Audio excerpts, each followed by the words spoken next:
At dahil panibagong buwan na naman ngayon, at Agosto na nga, atin na muli nating ikutan ang mga farm na ating pinupuntahan. Ang pupuntahan ngayon natin ay first customer natin ngayong buwan. At 1 month din natin hindi ito pinag-inject dahil na busy ang may-ari. Bago yan, ako nga pala si EJ, isang international tambay na may pangarap. Kaya tara, samahan niyo ako. Maaga na pala akong malis dito dahil may pupuntahan naman akong customer ngayong araw. Ito pala ang una nating customer ngayong buwan. Nag-order na din pala sa akin si customer dito ng 2 vitamins na B-complex at multivitamins. Ito palang sasakyan natin ito, yung pickup 155 natin. Ito na lamang kasi ang pwede natin gamitin na mabilis at madali upang makapunta tayo sa ating pupuntahan na customer. Nang inalabas ko na ang ating sasakyan, ay kagad na kaming umalis dito. Bumili muna pala kami ng tinapay dito dahil hindi pa tayo nag-aalmusal.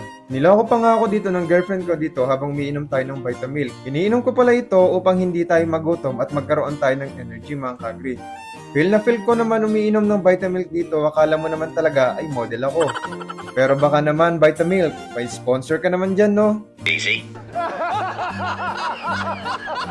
Nang natapos kaming bumili ng aming pandesal ay kagad na kaming umalis dito. Ito palang first customer nating ito ay nandito lamang ang kanilang mga alagang kambing sa Barangay Bueno, Capas Tarlac. Malapit lamang naman ito sa amin kaya mabilis lamang ang biyahe. Mga ilang minuto din kasi ang travel natin dito bago tayo makarating sa first customer natin. Sa mga nais po pala or gustong magpa-farm visit ay mag-message lamang po kayo sa akin. If kaya nating puntahan at malapit lamang ang mga ito sa Kapas ay pwede naman po natin itong mapag-usapan mga kagri. Makalipas ang mahabang biyahe natin ay nakarating na pala tayo sa bahay ni na customer. Bago pala tayo makarating sa kanila ay meron muna tayong off-road na madadaanan. Kaya naman, sigurado, ang pickup 155 natin ito. At di naman magiging mahirap. Paakyat lamang pala ang kanilang bahay dito mga kagri at nahirapan na nga tayo.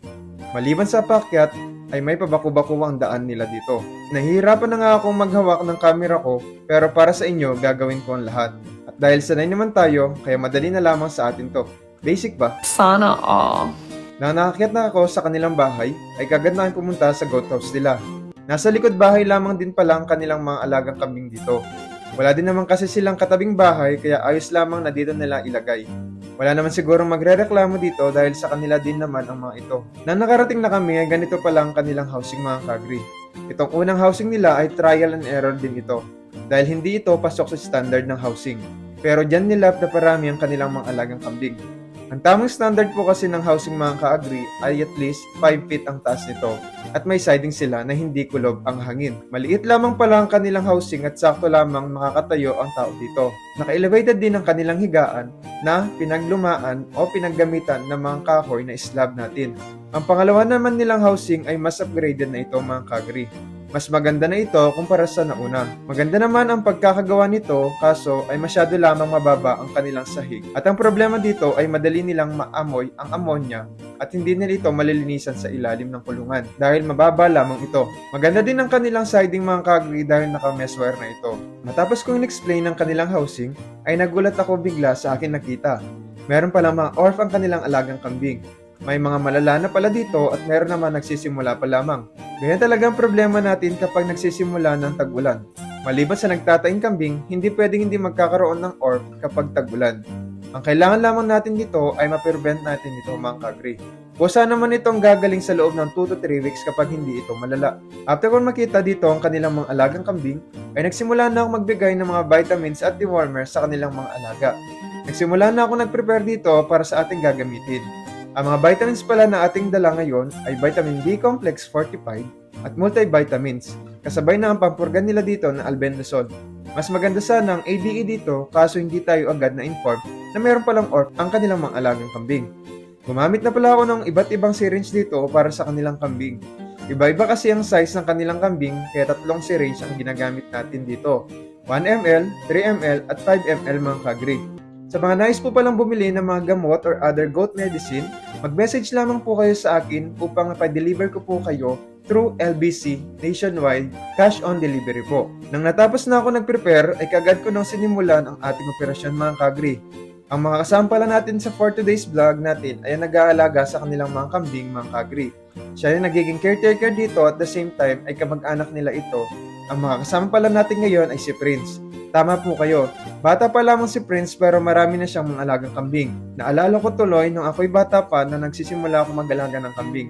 At hanggang ngayon, at dumami na ang aking mga alaga. Nakikita ko kasi ang sarili ko sa batang ito kaya sana ay ingatan at alagaan niya ng mabuti ang kanyang mga alagang kambing upang mapadami niya ito at maging katulad sa aking mga alagang kambing. Sinimulan ko palang in-inject dito ang kanilang mga inahing kambing at mga kanilang bulugan dahil mas kaunti kasi ang mga inahin nila at bulugan kumpara sa mga maliliit. 5 ml pa lang B-complex at 5 ml na multivitamins ang aking binigay sa kanilang mga kagri. Sinabay ko na din palang binigyan ng insect repellent ang kanilang mga sugat sa bibig o rin tinatawag nilang ORP. Binigyan ko ito upang hindi na sila lumalapa at makahawa pa sa iba pang mga kambing. Ang sakit pala na ORP ay may possible pala na makahawa ito sa mga tao. Katulad sa atin na wala tayong gloves, after nito niyan ay kailangan nating maghugas ng kamay na may sabon upang hindi tayo mahawa. Kaya, maligo tayo upang hindi kumalat sa iba pang mga kambing ang sakit na ito. After kong in-inject ang mga inahin nila, ay sinunod ko na yung mga month-old nilang kambing dito at mga dumulaga na kambing. Mga native na kambing pala ang kanilang mga kambing dito mga kagri, pero matadaba ang mga ito. Binigyan ko pala ng tig 3 ml na B-complex at 3 ml na multivitamins ang kanilang mga kambing. In-overdose ko na sila dito mga kagri upang sa gayon ay hindi na manghina ang kanilang immune system kapag tinamaan sila ng sakit na ORP. Kahit na paano ay magiging maganda din ang kanilang pangangatawan at kailangan bigyan sila ng mga bitamina. Wala namang kasing masamang side effect kung magbibigay tayo ng overdose sa kanilang mga kambing mga kagri. Since mga vitamins lamang ito, hindi katulad ng mga other goat medicine na may masamang epekto. Nang natapos tayo nag-inject sa kanilang mga alagang kambing, ay ganito na ang kanilang itsura. Puro at halos naka-makeup sila mga kagri at naka-lipstick na ito ng purple. You serious? Pinakadami ko na pala ang binigay ko na Combinex sa kanila upang hindi na sila dapuan ng langaw. Tapos ay mag-aaral na daw sa ibang barangay si Prince at wala nang maglalagay sa kanila. At tuwing weekends na lamang sila mabibigyan kaya nag-advance na tayo. Futuristic ba? Easy. Nang natapos kami dito ay kagad na din ako umuwi at marami pa tayong gagawin. Maliligo din pala tayo dito upang ang possible na mga bakterya na nakuha natin sa kanilang backyard ay hindi na mapasa sa mga iba at matapos na. At dyan lamang nagtatapos ang ating video tungkol sa first customer natin ngayong buwan. At muli, ako nga po pala si EJ na isang international tambay na may pangarap na nagsasabing thank you and happy farming.